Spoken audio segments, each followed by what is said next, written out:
So Anthropic just released Claude Opus 4.6 and this is their biggest model upgrade yet. So the main feature everyone is talking about is the 1 million token context window. That's in beta right now, but it's a massive jump.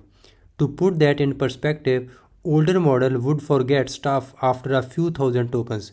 This one can hold an entire codebase in memory and actually can use it. They have tested it with MRCR v2, which basically hides information across a million tokens and asks the model to find it. Opus 4.6 scored 78%. The previous Sonnet model got 18.5% on the same test. So you can see clearly the long context actually works now. For coding, this model is ranking number 1 on Terminal Bench 2.0, which tests how well AI can code in a real terminal environment. It got 65.4%.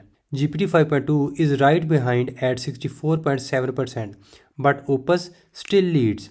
On SWE Bench Verified, which is basically real-world software engineering tasks, it scored 80.8%. Those are solid numbers. But what's interesting is Anthropic is not positioning this as just a coding model anymore. They are pushing hard into knowledge work, financial analysis, research, working with spreadsheets and presentations. They even launched Claude in PowerPoint alongside this and upgraded Claude in Excel. There is also this new feature called Agent Teams in Claude Code where you run multiple Claude instances at the same time working on different part of a task. That's pretty cool actually. Price is same as Opus 4.6. It's $5 per million input tokens and $25 per million output tokens. Not cheap, but you are getting their most powerful model. The full million token context window cost around beyond 200k tokens though. If you are a Claude subscriber, you can claim a free $50 credit to test it, which is nice. On other benchmarks, this thing is leading in a lot of categories.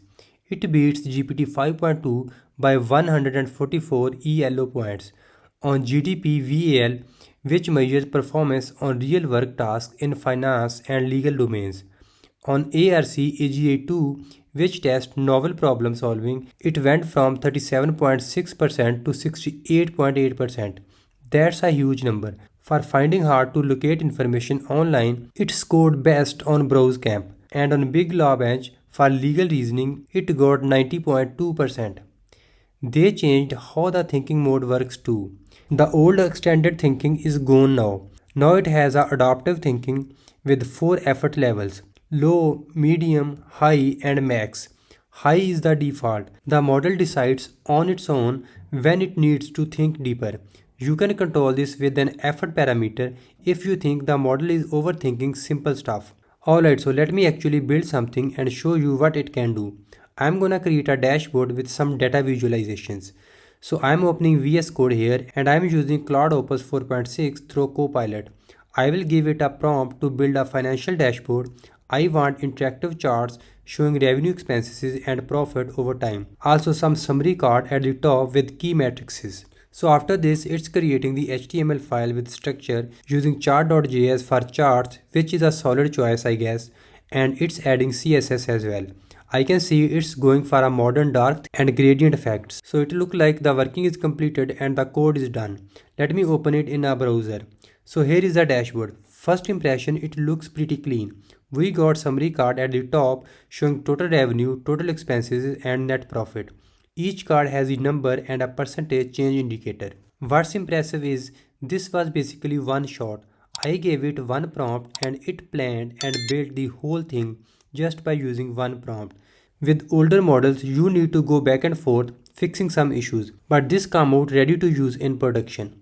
People have been saying Opus 4.6 feels faster than 4.5, even though it's thinking harder. In my testing, it does generate code quicker than expected. It's not doing super long reasoning chains for every little thing. It is very smart about when to reason deep and when to just execute.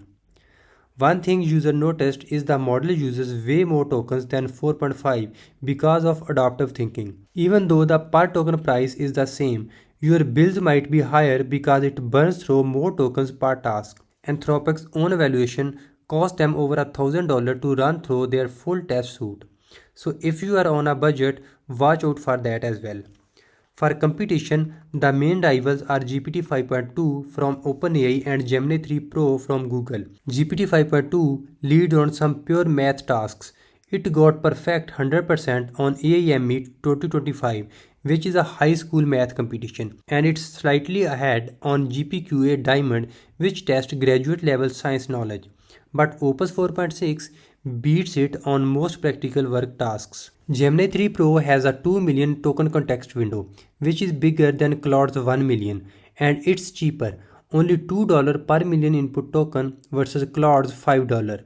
But Claude beats Gemini on most coding benchmarks and on usable long context performance. Gemini's context windows degrade badly at scale. At 1 million token, it drops to 26.3% on the same retrieval test where Claude scored 76%.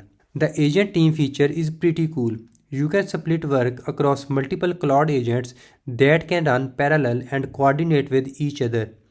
So if you are doing a big code review, one agent can analyze the backend while another checks the front end and a third reviews the test. Then they all can report back.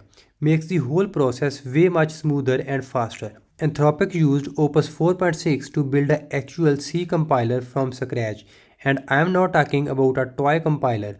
They run 16 Claude agents running in parallel to write a Rust-based C compiler that can compile the Linux kernel. This was a clean implementation. Claude did not have internet access during development. It only used the Rust standard library. Over 2,000 Claude code sessions and $20,000 in API cost, the agent team produced a 100,000 line compiler. It can build Linux 6.9 on x86. They put Claude in a simple loop. When it finishes one task, it immediately picks up the next. Multiple agents run in parallel, each in their own Docker container. They use Git for synchronization. An agent takes a log on a task by writing a text file. It works on the task merge changes from other agents, pushes its changes and removes the log. If two agents try to claim the same task, Git forces the second one to pick something different. The source code from the compiler is available on GitHub if you want to check it out. For finance and legal work, the benchmarks are really strong. On Finance Agent, which tests how well model can do actual financial analytic tasks, it got 60.7%. Norway's Wealth Fund tested it on 40 cybersecurity investigations and it produced the best result 38 out of 40 times in blind ranking against Claude 4.5 models. Companies like Notion, GitHub, Replit, Asana and Cursor all are using it. Notion's AI lead said it feels less like a tool and more like a capable collaborator. And the Cursor CEO said it stands out on harder problems with strong technicality and better code reviews. It is just as well aligned as Opus 4.5, which was their most aligned frontier model. It also shows the lowest rate of over-refusal where the model fails to answer queries of any recent Claude model. They also run the most comprehensive set of safety evaluation of any model, including new tests for users, complex test of the model's ability to refuse dangerous requests, and updated evaluation of the model's ability to perform harmful action. They also use research to understand why the model behaves certain ways and catch problems that standard testing might miss. For accessing the model, you need to upgrade on Claude.ai to use it in the chatbot. But if you want to use the API, you can do that. The model string is Claude Opus 4.6. You can also access it through OpenRouter and KiloCode as well. The knowledge cutoff for this model is May 2025. One thing to note is that 1 million context window is in beta and premium priced beyond 200k tokens. So not everyone will be able to use the full thing right away. But for serious coding agents, deep research or high-stake knowledge tasks, this is the model you want. It's expensive, but if you are pushing toward real autonomous work, this is what you need for high-quality, low-supervision output. Alright, so that's it from the video and I hope you enjoyed it. If you did, please hit the like button and subscribe to the channel. And I will see you in the next video.